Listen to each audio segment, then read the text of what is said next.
Hello, Vlad with a new story from my channel, Amazing Life Stories.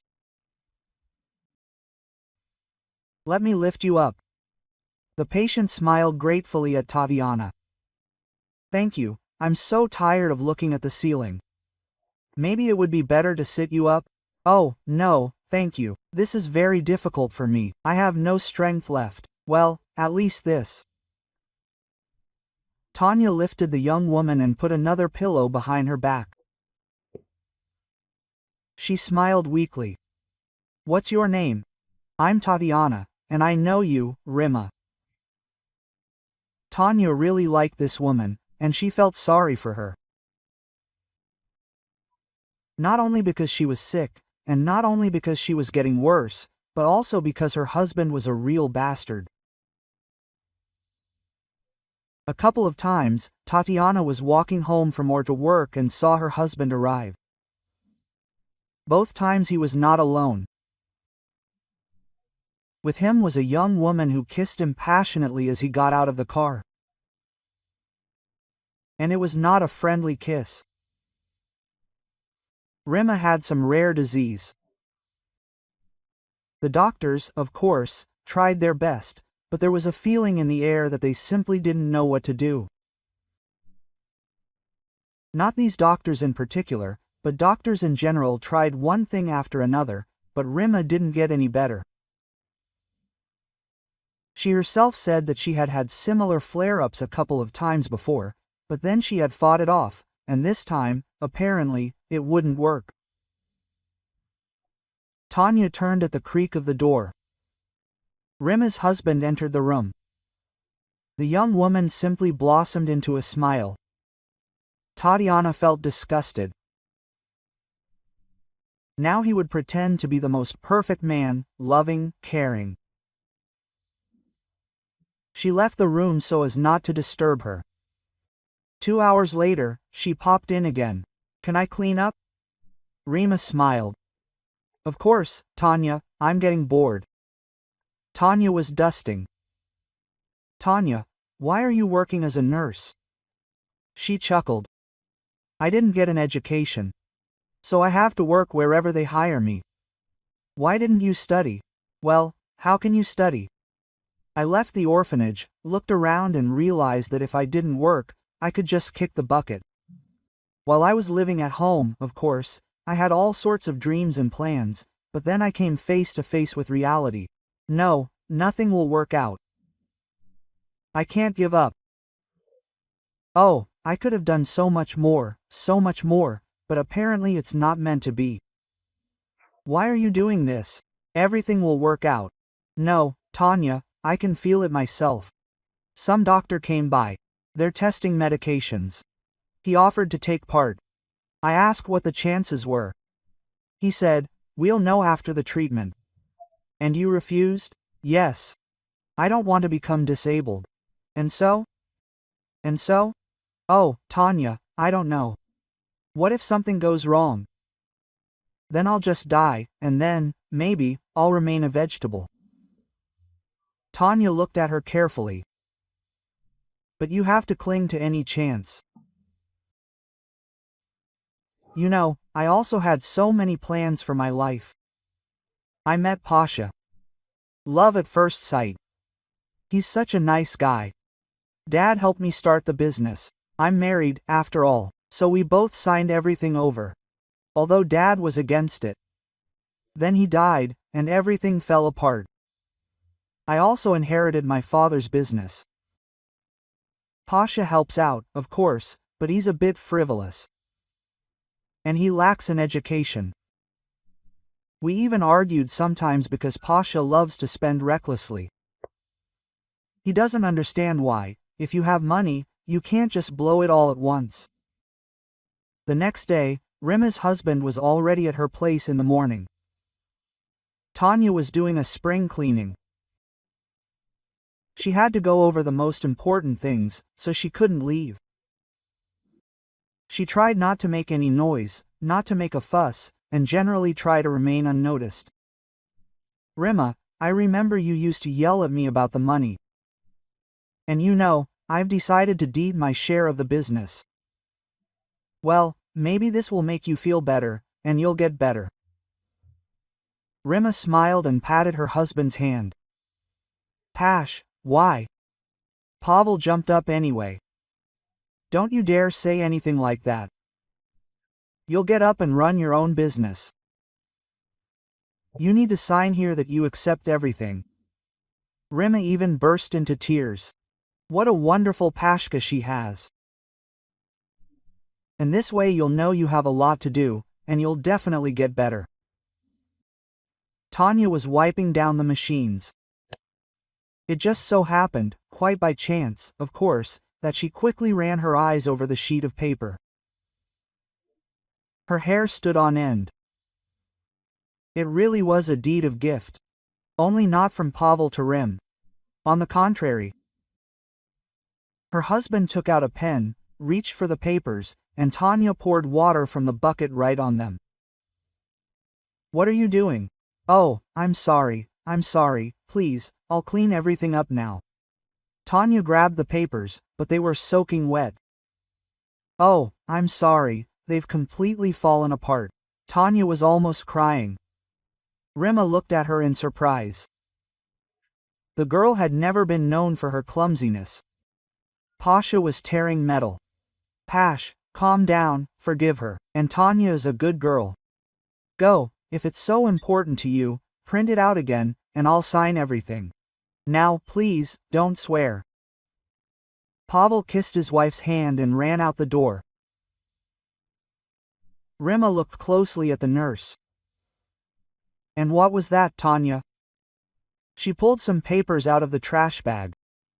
It's a little smudged, but I think you'll read it. You want me to read the deed of gift?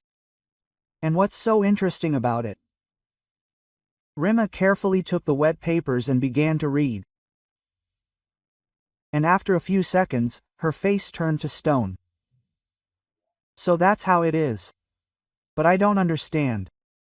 Tanya sat down next to her. What's there to understand? Oh, I'll probably get fired, but I'll tell you.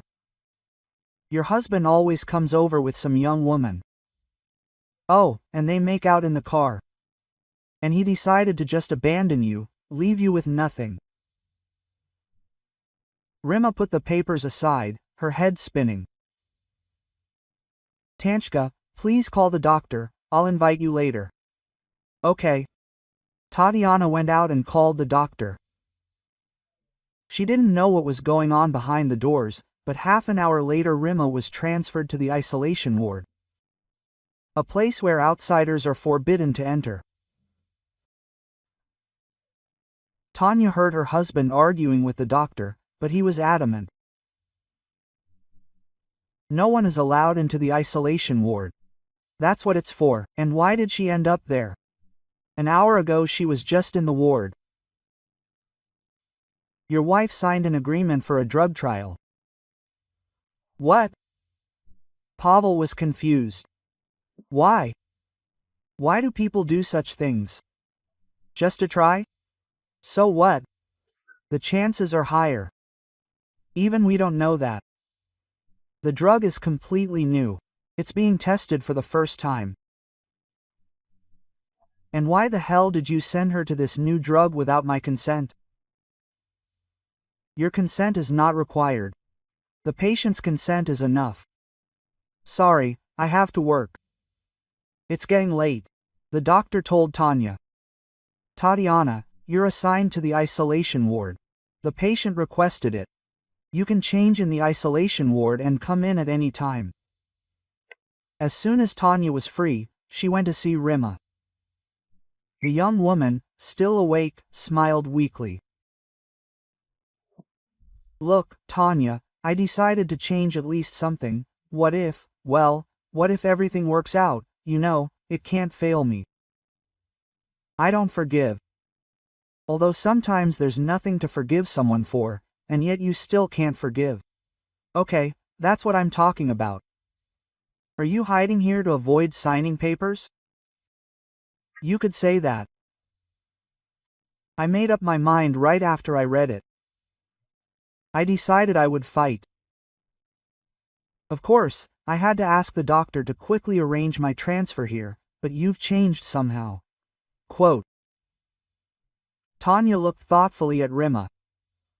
She smiled, realizing she hadn't had time to do anything. I haven't lived for myself, I haven't met my true person, I haven't had a child, and I realize that I really want to live in purity and not have people like Pasha around. You know, Tanya, I realized something very interesting. I have no one to trust now except you. I don't know with whom and how my husband made arrangements while I'm sick, but help me. Of course, you can count on me. Then here's what.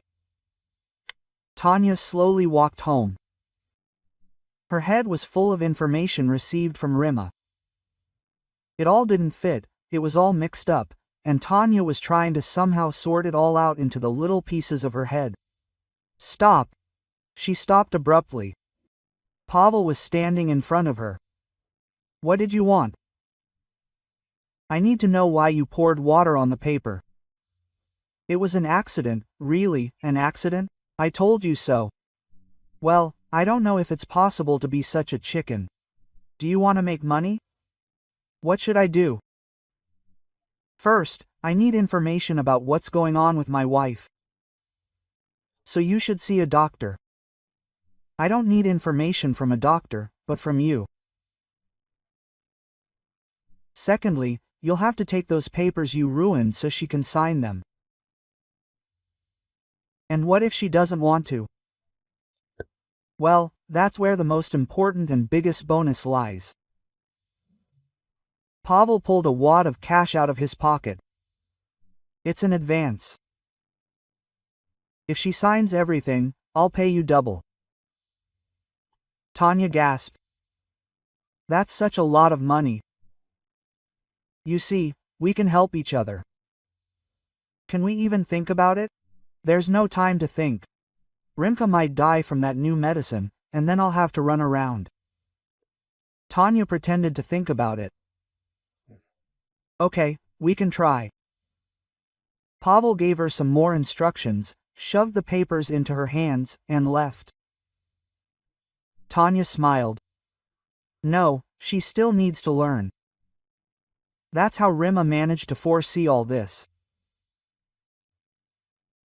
She then walked more calmly, thinking that she would get home without incident now.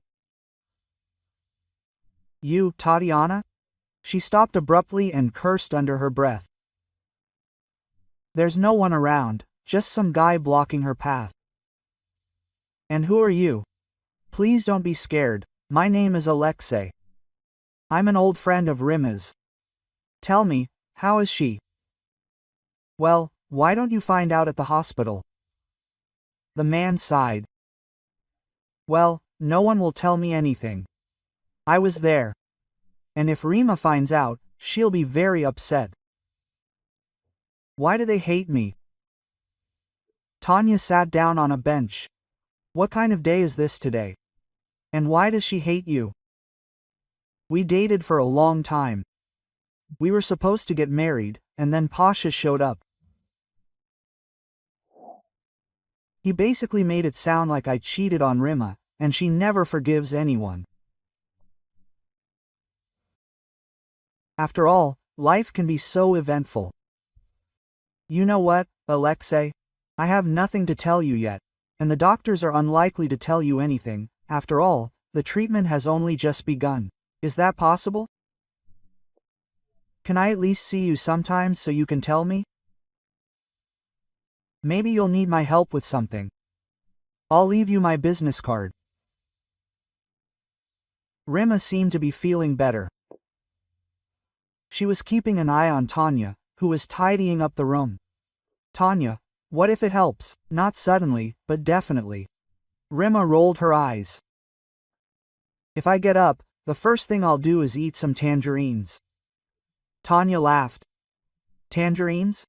Yes, I really want some tangerines. Well, let me ask the doctor. If possible, I'll bring some.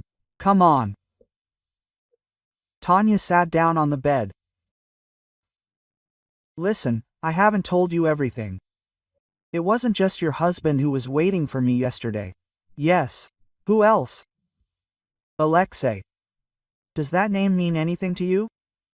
Rima suddenly seemed to lose heart. She says, I once thought he treated me unfairly, but then I found proof in my husband's possession that Lyosha was innocent. But it was too late, and I was very ashamed. So I preferred to pretend that I still hated him and was offended. And what did he want? He was asking about your health. Rima was upset, and it was noticeable. Tanya didn't interfere anymore. She knew what she had to do now.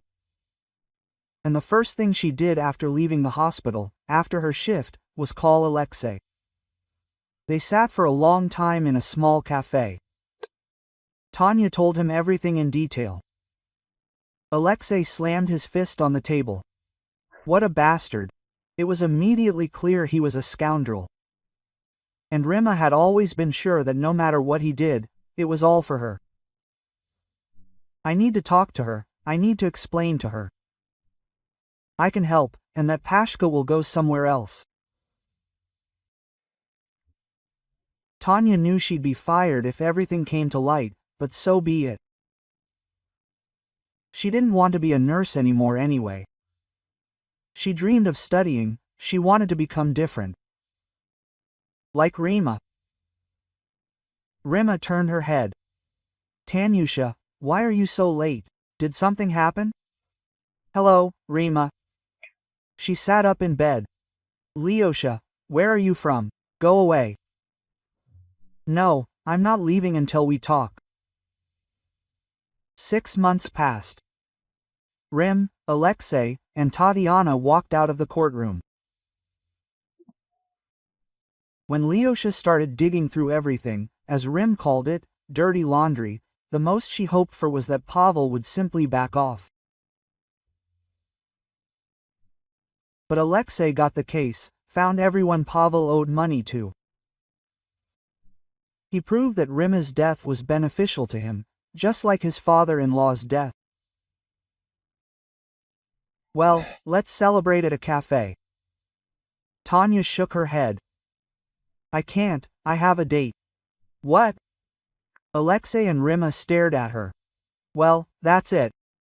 I met a guy during exams. Oh, that's it, I'll tell you later. She waved and disappeared around the corner.